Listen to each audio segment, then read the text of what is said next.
আসসালামু আলাইকুম, welcome to my channel Hanna's Kitchen. আজকে হ্যানাস কিচেনে কি রান্না হচ্ছে? ইলিশ, সর্ষা ইলিশ, বাঙালির ফেভারিট খাবার। সর্ষা ইলিশ, তাহলে সর্ষা ইলিশের রেসিপিটা তো জানতে হবে, নাহলে কিন্তু বাঙালিও বলা যাবে না নিজেকে। ঠিক আছে, এই অসাধারণ রেসিপিটা আমি আপনাদের সাথে শেয়ার করে নিলাম। সর্বপ্রথম একটা কড়াইতে তেল ঢেলে নেবেন, তারপর এখানে পেঁয়াজ, কাঁচামরিচ খুব সুন্দর করে নেড়েচেড়ে ভেজে নেবেন। এখানে 1 চামচ স্বাদ অনুযায়ী লবণ অ্যাড করেছি। আপনারা চাইলে সয়াবিন তেল ব্যবহার না করে সরষের তেলটা ব্যবহার করতে পারেন, তাহলে স্বাদটা দ্বিগুণ আসবে।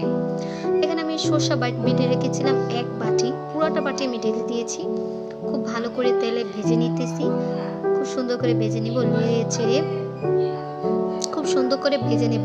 যদি খুব সুন্দর করে ভাজাটা একদম খুব সুন্দর হয়, পারফেক্টলি ভাবে আসে, গ্রানটা জানি খুব সুন্দর উঠে। আবার দেখবেন সরষা দানা থেকে কিন্তু সরষার তেলটা উৎপন্ন হয়ে তেলে যদি ভালো করে ভাজা ভাজা করেন, দেখতে আসতেছে যে দেখতে পেতেছেন যে তেলে খুব সুন্দর করে ভেজে নেওয়ার কারণে তেল উঠতেছে। তো যাই হোক, এই পর্যায়ে আমি হলুদ দিয়ে দিলাম 1 টেবিল চামচ পরিমাপ। এখানে আমি একটু একটু করে পানি অ্যাড করে নিতেছি। পানি দিয়ে খুব সুন্দর করে কষিয়ে নেব। কষিয়ে নেওয়ার পর এক পর্যায়ে খুব সুন্দর করে পানির পরিমাপটা বাড়িয়ে দেব। এখানে 1 মগ পানি দিয়ে দিলাম আমি।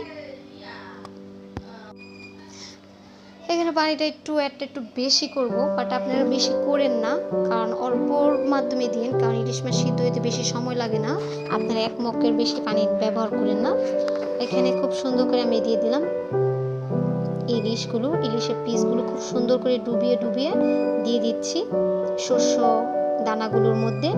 খুব সুন্দর করে বলক এসে পড়তেছে, দেখতে পেতেছেন। ঢাকনা দিয়ে ঢাকার পর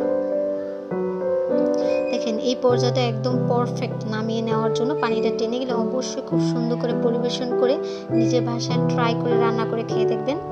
আসসালামু আলাইকুম, সবাই ভালো করে থাকবেন। আশা করি সবাই এই রেসিপিটা ট্রাই করে অবশ্যই আমাকে কমেন্ট বক্সে জানিয়ে দিবেন যে কিরকম হয়েছে আপনাদের রান্নাটা।